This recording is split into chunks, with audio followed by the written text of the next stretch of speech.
আসসালামু আলাইকুম রহমতুল্লাহ। রোগী দেখার ফাঁকে আপনাদের সঙ্গে একটা রেপার্টরাইজেশন শিট শেয়ার করছি। স্ক্রিনে নিশ্চয়ই দেখতে পাচ্ছেন। আমি প্রতি মাসের 10 তারিখ এবং 25 তারিখ যে মোল্লারটেকে বসি উত্তরাতে, এখানকারই এক মসজিদের ইমাম সাহেব। দীর্ঘদিন ধরে হুজুর আমার কাছে চিকিৎসা নেয়। তো আজকে যে কমপ্লেনগুলো নিয়ে আসছিল আপনারা নিশ্চয়ই দেখতে পাচ্ছেন আমার স্ক্রিনে। কমপ্লেনগুলো হলো ওনার রেকটামে পেন হচ্ছে, স্টুল আফটার, এবং কনস্টিপেশন আছে, ডান দিকে পেটের দিকে ব্যথা আছে, এবং পেটে ব্যথা দুপুরের সময় বাড়তেছে, ডিসেন্ট্রি প্রবলেম আছে, এবং তার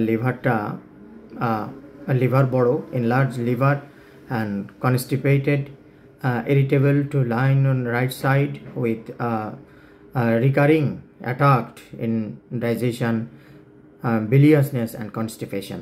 এটা হলো তার কমপ্লেন। তো দেখেন, এখানে দেখার যে বিষয়, আমরা রোগীর থেকে যদি সিমটমস ঠিকঠাক কালেক্ট করতে পারি, বুঝতে পারি, রোগীকে যদি পর্যাপ্ত সময় দিই, তাহলে দেখেন হুজুরের জন্য সুন্দর একটা মেডিসিন আসছে, ম্যাগমিউরেটিকাম। একটা হচ্ছে পিকিউলিয়ার সিমটমস।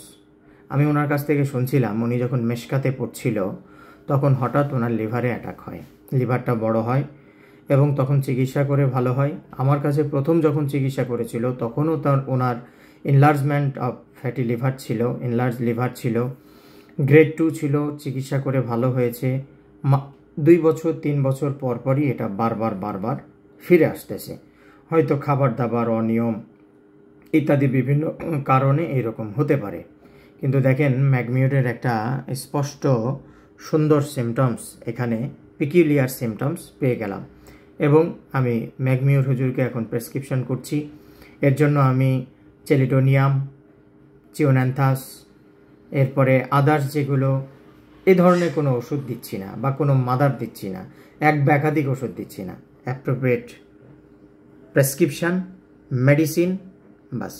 এবং প্রতিনিয়ত এইভাবে রেপার্টাইজেশন করতে, রুগীকে অ্যানালাইজ করতে আমাকে জমিও হোমিওপ্যাথি সফটওয়্যার হেল্প করতেছে। এবং রুগীকে আমি কোন ওষুধ দেবো, দেখেন মাত্র 6টা সিমটমস, 1085টা মেডিসিন, এর মধ্যে থেকে আমি খুব সহজেই হুজুরের জন্য ম্যাগমিউর ওষুধটা প্রেসক্রিপশন করছি। আশা করি আপনাদের ভালো লাগলো আলোচনাটা শুনে। অবশ্যই কমেন্টস করে জানাবেন। আল্লাহ হাফেজ।